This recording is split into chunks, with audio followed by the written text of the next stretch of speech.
સુરત મહાનગરપાલિકાની ગંભીર બેદરકારીથી 5 વર્ષની બાળકીનો ભોગ લેવાયો। ટિંડોલીના ચેતનનગરમાં 5 વર્ષીય બાળકનું રમતા રમતા મોત નીપજ્યું। ચેતનનગરમાં ડ્રેનેજ લાઇનનું કામ ચાલતા ગટરના ઢાંકણાઓ ખુલ્લામાં મૂકવામાં આવ્યા હતા, જ્યાં બાળકો રમી રહ્યા હતા।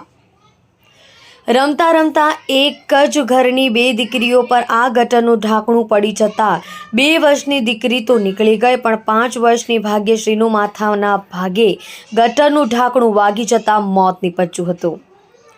ઘટનાની જાણ થતાં જ બાળકીને તાત્કાલિક ધોરણે પરિવાર દ્વારા ખાનગી હોસ્પિટલ લઈ જવામાં આવી હતી। ત્યારબાદ બાળકીને સિવિલ હોસ્પિટલ લાવવામાં આવી હતી। હાજર તબીબે બાળકીને મૃત જાહેર કરી હતી। હાલ ડિંડોલી પોલીસ દ્વારા સમગ્ર મામલે વધુ તપાસ હાથ ધરવામાં આવી છે।